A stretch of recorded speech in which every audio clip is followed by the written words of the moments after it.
You're listening to Biz-Souls, the business podcast with an edge, hosted by me, Rona Lewis, and Jeffrey Hansler. Tune in for perspectives and discoveries about the changing world of business. It's time to connect to the heart, soul, and humor of how business gets done. Hiya, Jeffrey. Hi, Rona. How are you? Oh, nifty.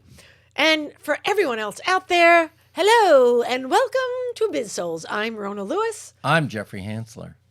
And on Biz-Souls, what do we do, Jeffrey? What's going on? We get to the heart and soul of business and the people who make it happen. You say that so well. Thank you. Well, you wrote it, so it's just a pleasure. I feel honored to be here with you. And you should be.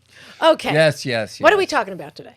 Well, we're talking about act your shoe size, not your age. How age discrimination is hindering business productivity. You've never heard that act your age, not your shoe size? You never heard that? No, I never heard that one. That was, I don't know. Is that an East Coast thing? Let us know. Because that's, get it, age, shoe size. I think a close thing to it is somebody said, act your age, not your IQ. It's in that realm. But, or is that your age you hold up, your fingers? Or anyway, who knows? I don't know. It is what it is. It's bottom line is we're talking about ageism. Yeah, and so we got a couple of points on this. One, what is ageism? When did it start? Mm-hmm. Two, why is it an issue that we're talking about now and why companies need to pay attention to it? And then three, as always, tips and suggestions. Yes. We don't know if we're right. It's just a suggestion. I know, and Rona had this really cool title for, instead of calling it tips and suggestions, she called it, how can we change the landscape of sequoias and acorns? Sequoias and acorns, and acorns, because he's six, or acorns. Well, if you're old enough, you have a lot of acon going. Oh, that's getting one of those sessions, everybody. I hope you enjoy it. We've already lost Rona. Oh, my God. People are going to start thinking this is a Joe Rogan podcast where everybody's getting stoned. Yeah, okay. That's right. Okay. So what is ageism and where did it start? Point one. According to Wikipedia, ageism is stereotyping and or discrimination against individuals or groups on the basis of their age. This may be casual or systemic. Yeah, really. And the term was coined, we did a research, in 1969 by Robert Neal Butler to describe discrimination against seniors and pattern on sexism and racism. Mm-hmm. Although it does go both ways. It's not just older people that get discriminated against. Yeah. It's young people. And I just interrupted you. I'm so sorry. No, go right ahead. Exactly. No, young people get it. I got it. When I joined the Apple sales force, people were looking at me like, well, you don't have any experience and you've never done this. And how can a kid like you know what's going on? It was like fear was driving their hatred of me. And what they grabbed onto was age. Yeah. And something similar happened when I was in advertising. I was the youngest sales rep, media rep in the United States. When I started, there, we didn't have the 900 channels. I'm not going to tell you how few we had, and it was, I called on women who were 15, 20 years older, sometimes 30, sometimes 40, and it was, what is this young whippersnapper who was, fairly attractive in a suit? That was even worse because I was, I had it both ways. So it's tough. It definitely goes both ways. Yeah, and we lived through it, and now we're on the other side of it. We're beginning to see. You can see when you talk to people. They're looking at you like we're outside the range of acceptable age. Yeah. We're over the hill. We're done. We're gone. Although I live in Los Angeles, Jeffrey, no one's over 40 here. Exactly. Forever young. Yeah. By Dr. Make You Feel Good. Hold on. Can you?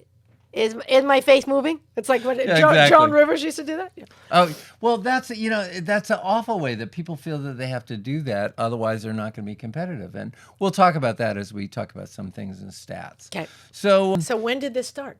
When did ageism? When did we become aware of it?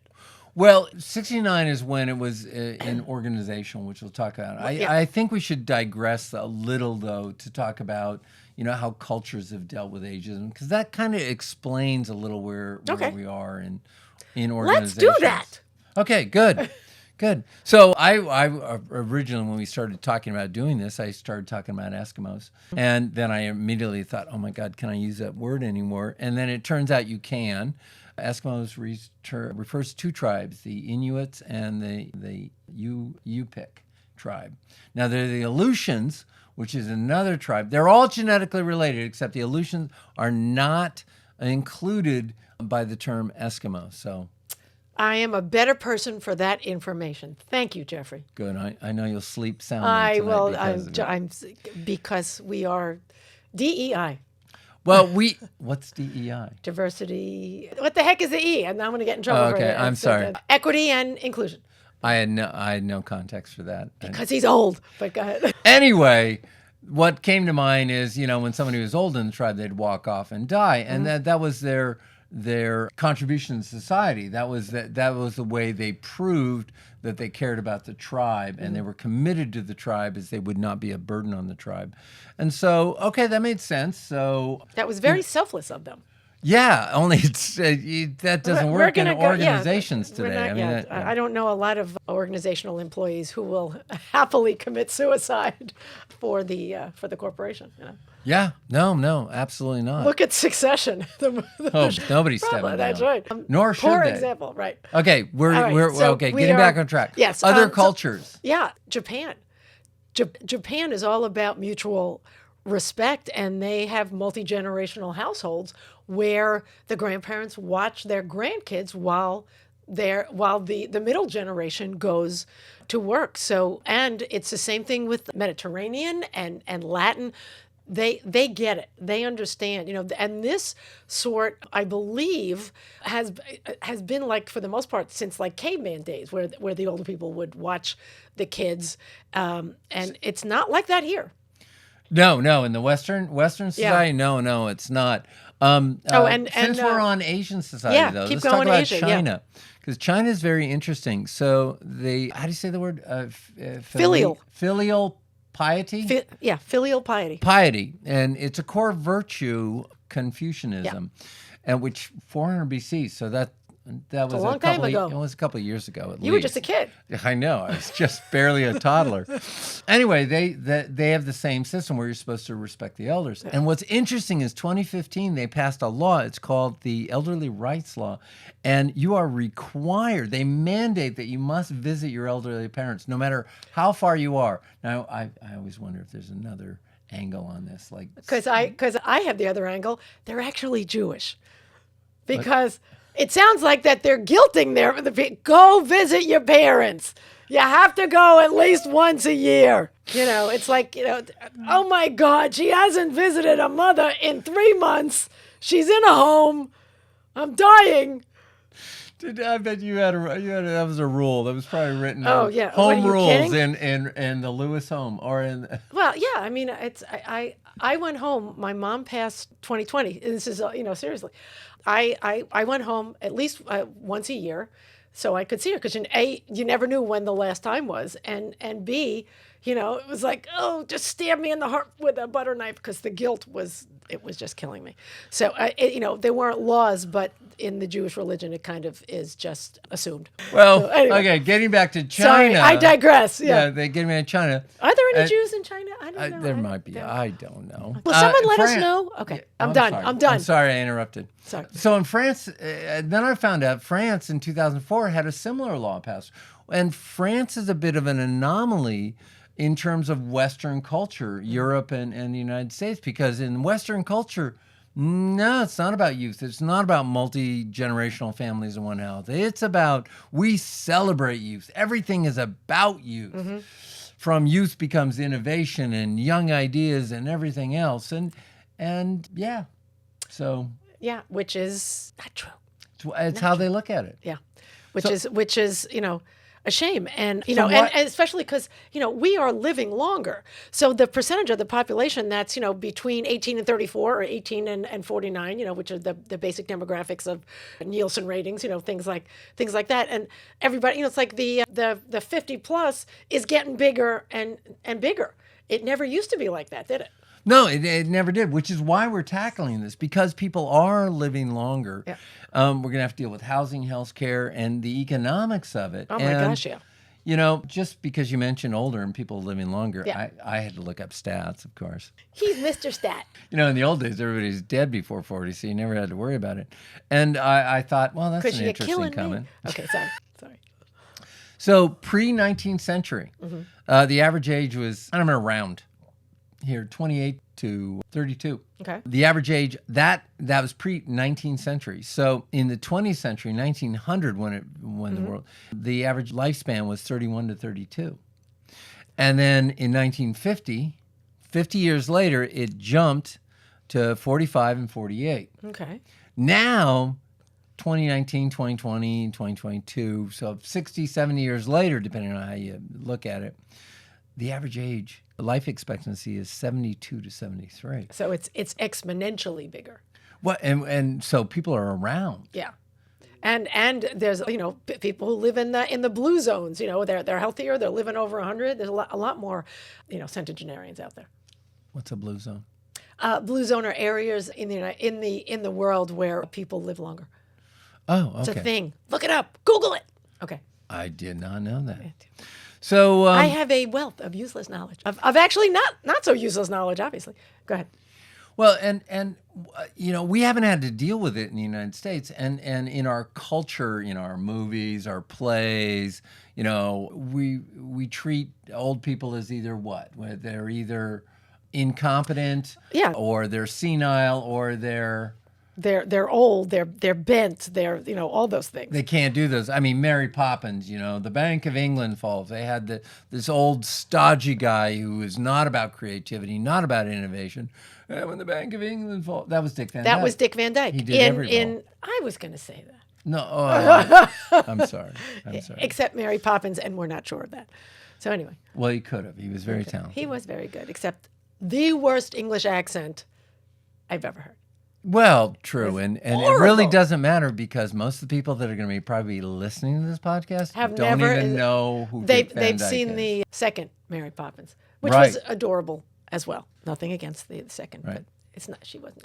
I love Julie Andrews. Okay, All right. and we digress. Yes. One of my favorite routines, speaking of people you probably don't know about, is Mel Brooks. Uh-huh. And Love he him. did the 2000. He and Reiner, Reiner did the 2,000-Year-Old Man. It was great. First time I ever saw. They have those on YouTube, right? Yeah. Those are hysterical. So look 'em up. quick. Yeah, it's great. great. And it's very funny, and it goes along with what we were talking about with the biases and the comedy and stuff. So before we go to the next section, what is the problem? How are they undervalued? And what's continuing? I do want to bring up this concept that I think was a big change in the Industrial Revolution. Yeah, well, because people were working differently, and there was more manufacturing, and and labor became an asset. Thank you, not people. An asset. Yeah.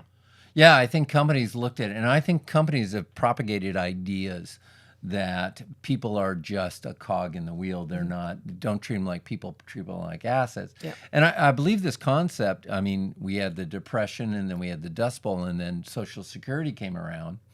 And so then the concept of retirement was coming around. You work for us for 25 years, and then you can have the rest of your life. Well, the rest of your life only used to be like 5 years or 3 years or 2 years. Yeah. And now the rest of your life could be 20 or 30 years as long as you do it. So we've got these concepts that are interfering. This concept that you work and then you retire, and they're two different aspects of your life. And then the other concept of Social Security is going to be there. And we all know Social Security is not going to be able to pay the tab. And what you were just saying, that is a point to keep older workers working longer, so that they don't need to go into Social Security. They'll be paying into it. So yeah, they'll be contributing more. That would be a great way to solve the problem. Just saying. Hello, I have just solved the Social Security issue. Rona, you're a genius. I've heard that. Should be head of the Department of Labor. I'm sure you'll do much better than the last few people that have had the job. Okay. So let's get into some facts, because we talk about the problem, why, which is discrimination. Yeah, why are people undervalued, and why it's continuing? Why aren't we addressing it? Just why? Just why? why? A lot of whys. Not 5 whys, 6 whys, maybe 8 whys. Anyway, more than 20% of all workers in the U.S. are over the age of 55, which means 1/5 of us. Yep. That's more than 33 million people. That's a lot. And 2/3 of older workers are in fact open to learning stuff. Teach us. Don't be afraid. They want to. That means about at 20 least 20 million. Yeah, they want to stay competitive, and if they can stay competitive with their higher emotional intelligence and hopefully and years of job learning experience on the job, that's better. Well, and workers over the age of 65 are the fastest growing segment of the workforce. And they're doing it for two reasons. One, they're living longer and they get bored. Right. Because, There's only so much to do when you're retired. Your golf game doesn't get much better, too. Right. If I can tell you, friend. The line gets better. That's a whole different thing. And then retirement benefits. They don't have enough retirement benefits to cover them. And with inflation going the way it is, there's some people, my dad, and this was his choice. My dad was a dentist, so he worked for himself. He loved what he did, and he retired at 90. He didn't do everything, we didn't work on a lot of people's teeth and all that kind of stuff. Do you know why he retired? No. Because he had a stroke. He had to. He never would have. So it's, that. Did he like work? Loved it. Yeah, and that's my big point is that at 65 you don't stop loving what you do. Right, exactly. And as a matter of fact, one of the statistics, we didn't pull it up, I just happen to know it, is people die when they retire. A lot of people die. They just lose there's no challenge in life, and so their system says, I'm done. I'm finished. I'm ready to go. Oh, look at the way he sounds, almost like one of mine. It's very good. So older am I turning a little red? Yeah, a little bit. Older workers, she's having an impact on me. Yes. Older workers have an intense value. They're willing to learn. Yes. They can set aside their ego despite what people think. Yeah. And they can have patience, a lot of patience. I know my patience is slightly better. Although I don't judge the rest of the older workforce on my patience. And their emotional intelligence is pretty good because they've had a chance to reflect on it their whole life and see what works and what doesn't work. And the big thing is they're working because they don't have enough to retire, and they don't have as bad money woes. Most, some, not all, but a lot of older workers do have a bit of a nest egg. Yeah, I don't think it's because they're starving they have to work. I think it's just that they want to live a certain lifestyle, and so they're working to contribute to that lifestyle. Yeah. And because of that, they're not burdened. They're not as scared. Yeah. They're more willing to speak out at work. Right. Which if a company wants ideas and innovative ideas, they should be wanting to hear from their employees. Sure. And maybe at a certain rate, they're able to take more risk because they've. Oh, absolutely! Because they're not afraid. They're not afraid of being fired. It's they may want to keep their jobs, yes, and they have enough experience to realize that if they're not an integral part of the team giving ideas and stuff, then why work? And yet, there is age discrimination in the workforce. Yep. Absolutely. We have a few stats on that. And but before that, there's a comment that I was going to make and I forgot. People judge other people by their own standards, misperceptions, misconceptions, and bias. Yeah, well, and that's going to be one of the things that we're going to have to address in terms of solutions, addressing our bias and our own misconceptions. And stop looking for ourselves in other people. Yeah. Okay, that's a great point. So anyway, as we mentioned before, age discrimination was around and the term coined. And the Age Discrimination and Employment Act, the ADEA, prohibits employment discrimination on the basis of age. While the original 1967 law covered workers aged 40 to 65, subsequent amendments first raised and then eliminated the upper age limit, ending mandatory retirement for nearly all workers. So take a breath. My goodness, that was a long sentence. Yeah, I know. I can't imagine how much we've spent in tax dollars to get that written. Anyway, so I made him lose his place. You did. I'm sorry. It was. Look, we talked about workers have a value they bring to it. Now we've talked about age discrimination. Now we're going to cover stats on discrimination. And these are there are a few of them, and they're important. Yeah. Yeah. Why don't you lead us off? Okay. Do we want? Well, there were approximately 453,000 U.S. workers who filed age discrimination claims with the Equal Employment Opportunity Commission, the EEOC, between 1997 and 2020. The workplace claims were about 22% of all claims reported in 2020. So I mean, So it's claims are up. constant. It's getting it's not constant. It's increasing. Well, yes, I mean and it is getting worse, and it's. Go ahead. Yeah, correct. You're right. I had a point, and I didn't say it right. Go ahead. No, that's okay. The settlements, around 6% of claims filed in 2020 ended in settlements totaling $76 million. Yeah. $76.3 million to be precise. Who knows? For those who file legitimate, and there is at least some hope for those who file legitimate age concerns. So what we're doing is we're seeing that, one, companies still are slow to changing behaviors. Two, society in general is getting a little sharper and more demanding about it. And three, the people aren't going to put up with it anymore. Yeah. So approximately 1 in 5 workers over 40 and 1 in 4 workers over 60 have personally experienced age-related discrimination on the job. Well, and you can pick it up. I mean, there are all kinds of surprises just when talking to clients and stuff. There's a certain, there's a certain behavior, and and sometimes it's coming from managers that are younger and maybe a little less experienced. Yeah. And some of them are closed off. So again, they're biased. They think they're stronger and better, just probably the same way we did when we were younger. No doubt. And guess who suffers the most overall? Let me guess. Okay, Rona, lay it on us. Women. Older women suffer the most discrimination. So much so that by the time they reach 45, unemployment in women is considered risky because it's really hard to get back into the labor market. Yeah, and again, I think we can blame Hollywood for that and some of the stereotypes. And also the way they treat female actors in Hollywood. And notice the age is younger. I mean, men get much younger. Right, yeah, that we get like at least 10 years before they start treating us like No older. kidding. And what about if they want to have kids? At 45? Not necessarily 45, but in there are women who have babies between 39 and 43. Yeah, absolutely. Well, and there are women that have them older too. So if you want to get into childbirth, And even younger childbearing. ones, yeah. If they're 37, 36, 37, and they want to hang out the first few years of their kid's life, now especially, and if you're aware at all of something called our pandemic, women have been hardest hit because for 2 years they couldn't get daycare. So they couldn't do their job and take care of their small children. No. There's a lot of misconceptions and biases in there. Yeah. So the magical age range is 25 to 40. Yep. And if you're either side of that age range, you're not the chosen screwed. few. You are screwed.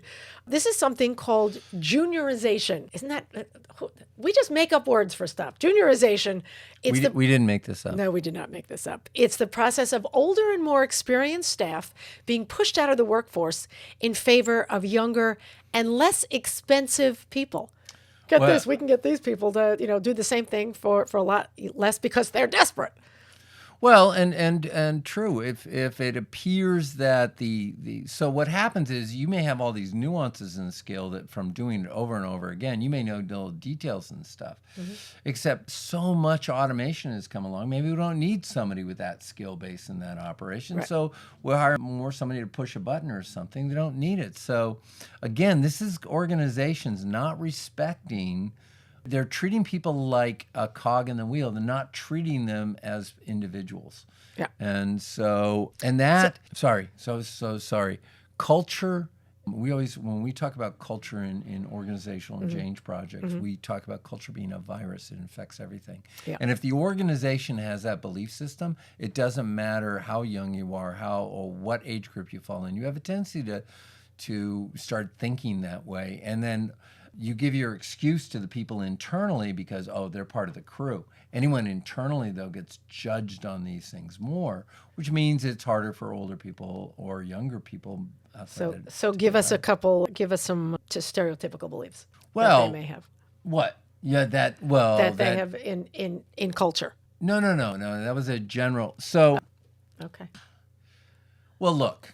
Okay, I was talking in general. Talking Okay, about that. I thought you were. So on stereotypical beliefs that people do anyway, this is how people feel about age. It's not just culture of a company. Beyond a certain age, people feel you're not capable of adapting to new technologies. You're not capable of learning. They think that an older person won't work for a younger boss, and they think that an older person won't treat a younger person with respect. And maybe one of the things older people have to do is understand a younger person. It doesn't matter how successful you've been. When you meet somebody new, you always have to earn their respect. And fear. I interrupted you, and I wanted to get this point out that it's and it goes both ways. I think the older person is fearful of the younger person, whether it's a boss or a coworker, because they don't want to look stupid, and the younger one doesn't want to look like they don't know what they're doing, and there's fear all over the place. Yeah, absolutely. So, well, there's a thing with I don't want to get into generalizations because that gets right into the bias. In the younger generations. Look, there's the whole millennial model. The idea, I disagree with it entirely, and all the bad things they said about millennials, and also that other people don't have the skills, the good things that millennials. I think they do, and yet a lot of people still believe that the millennials and Gen Zs and stuff, that they appreciate work-life balance, and older workers don't appreciate. And so they think there's going to be chafing between the older people. Let's not bring older people into the mix because they'll chafe against the way we run things now. Yeah. Oh, absolutely. The younger generation believes in absolute life balance, and they'll make time to go to the gym or meet with friends, where the older generation is like, nope, you got to work 18 hours a day, and they judge each other, and that can make for difficulty working together, because the older generation can see the younger ones working, not working hard enough. And I want to point out something that a lot of companies, and especially, I hate to say this, I have a lot of friends who are in HR. There are certain companies, HR managers, who use certain terms just to make sure that the people who apply for jobs are younger. Words like tech savvy and digital natives. All that means is that they were born in the digital age. It discourages older people from applying, and they can more easily pass over senior workers for training and promotion opportunities, things like that. Companies, I think they're just the sort of Damocles is hanging over their head. I can just see some legal group or individuals that submit multiple applications and just change the dates on things. That wouldn't surprise me. If they systematically can find that companies are doing that, and then companies have set the bots to read these, so they're electronically looking for keywords and they're looking for things. And if they've got one of the bots set, so keyword is anybody born before this year, you're discard.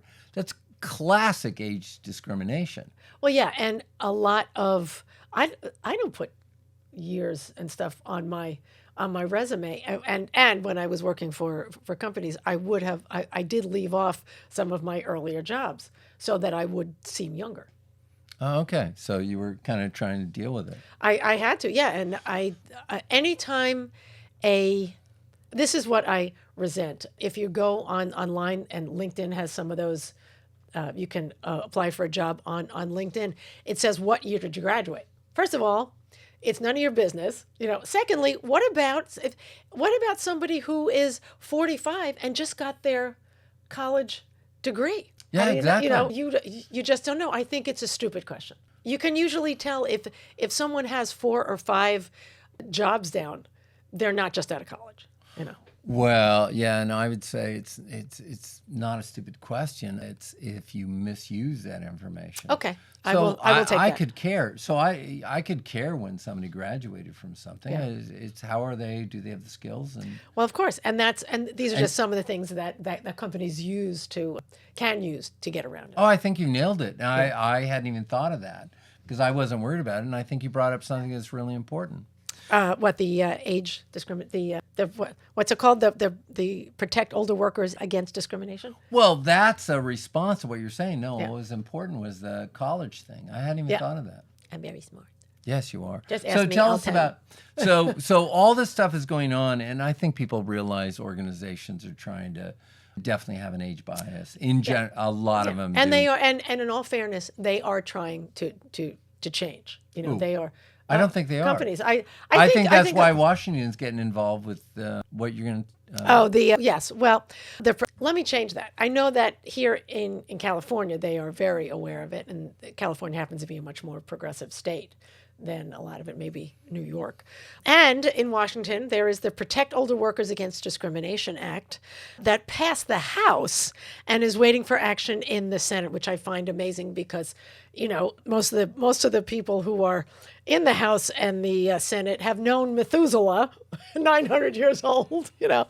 And if it becomes law, it will make it easier to prove age discrimination by also taking into account an employer's other motives. Yeah, like cutting expenses. Right. Yeah, that all Yeah, shows where are up in they? SG&A. Yep. And you know what? Rona's got Wait, what's SGMA? Yeah. selling general administrative expenses. Okay. That's right. He's the Little finance guy. He's the finance guy. Yeah, that's where all salaries end up. And so Right. you can cut that. That'll improve your bottom line in terms of your net income. Right. Yeah, because older people tend to be a little bit more expensive. Yeah, and Rona's much more positive than I don't think organizations are changing. I think organizations are stuck. A lot of them are stuck in their mode because I get LinkedIn job apps, certain things, and I just read one the other day from Silicon Valley, looking for digital native and tech savvy. It's like. So There it don't is. say in California they're better. They're Okay. just. I think. Okay, fine. Okay. I don't know. Maybe. Maybe I am just taking a bit of a positive spin on it because I want it to happen. So we look. Final points? Final point on this section. Final point in this section. I do think organizations are being very short-sighted, and that's one of the things I want to focus on for suggestions. I think they're being penny rich and pound poor. They're not valuing their employees. They still are in this mindset that employees are just a cog to get something done. And people have, during the pandemic, people are working from home. So people are looking out there, and there were companies that said they would never let any employees go. And as soon as the incentives were gone, they let their people go. You're not going to be able to go back to the employees that you want back and say, we were just kidding. We're really loyal to you. Yeah. Until we're not. So I think organizations are communicating messages. And, there's a lot of news about the Great Resignation and Well, that's the employees themselves leaving, and I don't think that has anything to do with ageism. In my opinion, it's because the employees aren't being taken care of overall, and they want to know that what they do means something, and what the company does means something. Even like Tom's Shoes gives a pair of shoes to a less fortunate person if you buy a pair. Little things like that. Companies that give back. My friends Donnie and Donna Graves, they own Encompass International, which is a fantastic marketing and branding company. They work with halfway houses. They huge in animal rescue, Haiti orphanages. So they're all about giving back, and they are so grateful that they're successful. How can we make this work for everybody else, sort of thing. and we're just giving commercial I'm just time because away. Donna and I went to college together. Go Penn State, and I adore her. So, and I adore Donnie and all their dogs. So, anyway, my point is there are companies need to understand what's in their employees' heads. If they did that more, as opposed to focusing on the bottom line, I don't think as much the Great Resignation would be so great. Okay, It would only be meh. What you're saying is employees, the Great Resignation is because they don't believe what organizations are saying, and they're maybe moving and looking around for companies that do mean what they say. And from my standpoint, if you have a bias against older workers, your people are going to read, yeah, you're discriminating. You discriminate against old people today. Tomorrow you'll discriminate me because I'm a female, or I'm pregnant, or I don't fit your bill anymore. So you can't, as an organization, be, well, we'll take care of discrimination in these areas. We're not going to take care of it with age discrimination. Right. And it's being ignored. I believe it's severely being ignored, and organizations aren't dealing with it. And I believe they don't even are aware they're not dealing with it, and they won't get aware of it until bad stuff happens to them. So. And there you go. Well, I put Rona to sleep. Hopefully you're still with us. Okay, well, let's get on to point number 3. Yeah, so how can we change the landscape of sequoias and acorns? Because, I call him a sequoia because he's 6'4". Yes, and I'm old, and I've been around for a while. At least she doesn't call me a redwood around for 1,000 years. That's yes. right. Okay. So we've been talking about ageism and the bad stuff. Yes. And so are there some instances when ageism is good? I mean... Well, they're not human. Wines, cheeses, furniture, liquor, fashion. Fashion cycles? Bell bottoms, flares, boot cut, all the same thing. Yeah, it's coming back. Double-breasted suits are coming back. I got 3 in my closet. Can't wait for that. I happen to love double-breasted suits. I think it's more what your body type is than fashion or not. My body type with those suits is I don't fit in. I'm going to have some tailoring done. And what's the other thing you do that he wants to be the leader in making this a comeback? Oh yeah, rolling your cuffs. He's got cuffs on his jeans that are like 5 inches.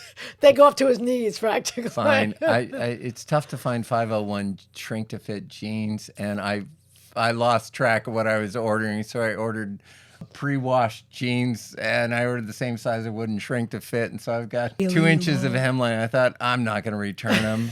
I'll just fold them up and I'll restart the trend. Oh He's the one so far. People look at them. I get comments on it, not necessarily I was going to say, ones.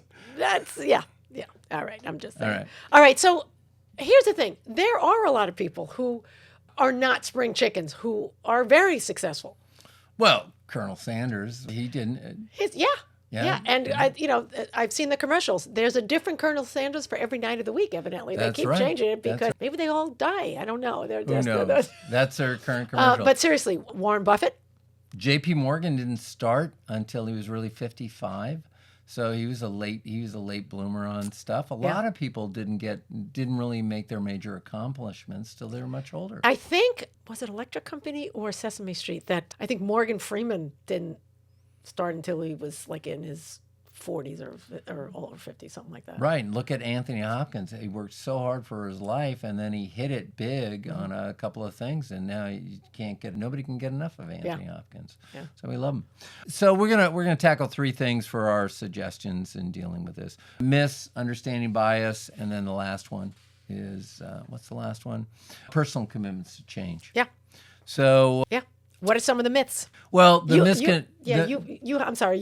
have a really important idea about where this comes from, I think. Well, I think a lot of the myths come from Hollywood and what's propagated by organizations and by Hollywood. I think they put the message out that old people are geezers. They're geezers. They're incompetent. They're wise and benevolent, patient, generous, and they have no needs. So we're not dealing with these. And not every one of us has white hair. Yeah, exactly. You can only your hairdresser knows for sure. God, no, we're doing it.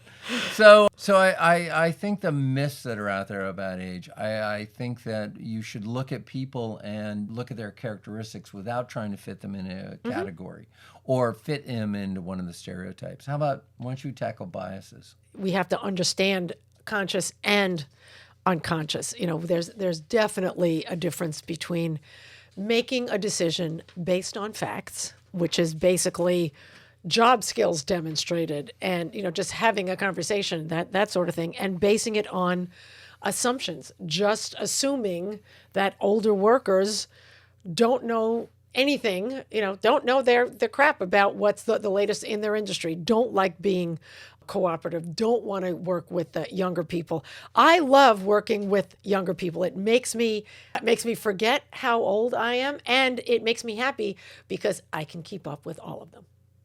Yeah, that's very, very good. I think this thing with electronic submission of resumes and things like that, I think that's going down the wrong path. So do I. I think they need to set those so that any age reference is removed whatsoever, which means when they graduated, any kind of algorithm of that that drives me nuts. Before I went heavy duty into consulting, I was applying to a couple of jobs from LinkedIn, and it kept saying, "When did you graduate college?" And I'm like, I thought you weren't supposed to ask how old someone was. And then I got to thinking, well, I know people who didn't graduate college until they were in their 40s.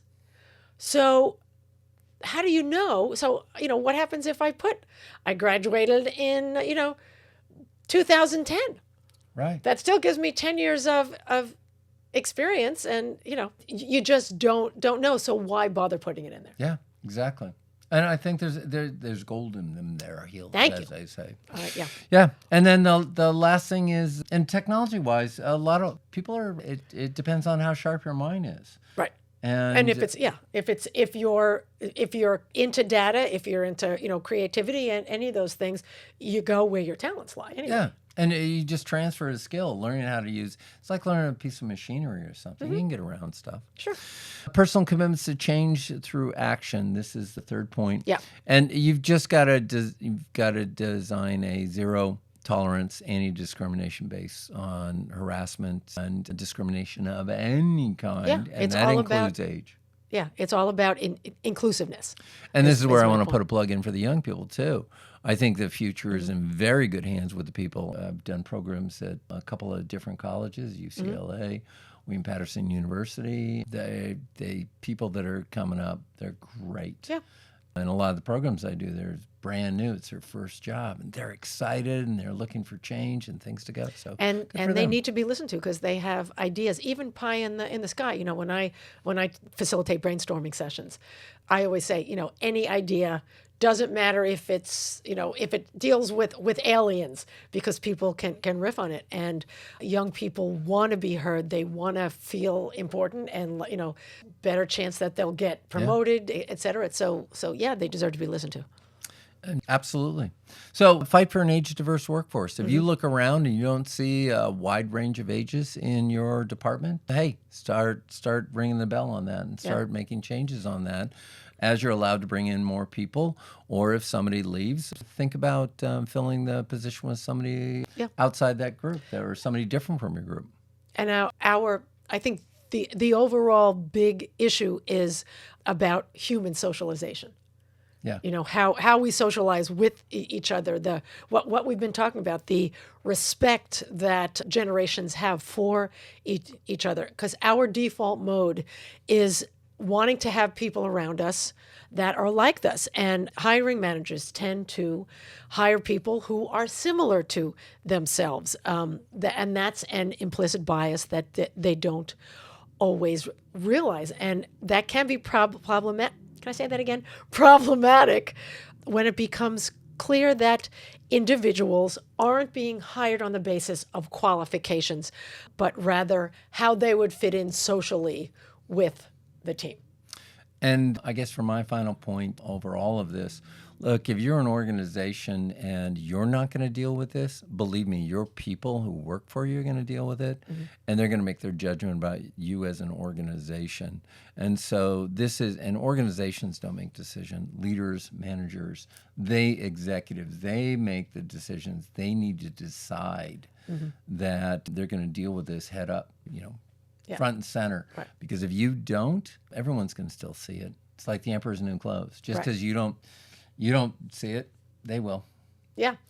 And my last point is is right here in front of you. And I just want to point out that throughout this whole thing, I have been teasing Jeffrey about his age, and he's not that much older than I am. And he has been a gentleman in not teasing me back, which just shows that there is, chivalry is not dead, although it is waning a lot in this younger generation. And that's another kudos for the older worker. Am I going to make you cry? Well, yeah, that kind of caught me off guard. I wasn't expecting that. And then I thought I should absolutely come back with something just to be funny. And I couldn't think of something funny enough. So, well, thank you. That was very sweet. Yeah. You are sweet. That was very, very sweet. Yeah. All right. Get over it. All right. Well, we've enough gilding of the lily. I think we've brought this one to a fine close. Yes, thank you so much for listening and for watching. If you're watching us on YouTube, and if you're interested in chatting with us more about some of our programs, some of our activities, workshops. You've been listening to the Biz-Souls podcast with your hosts Rona Lewis and Jeffrey Hansler. Did you have fun? Subscribe, rate, and leave a review. It's very much appreciated.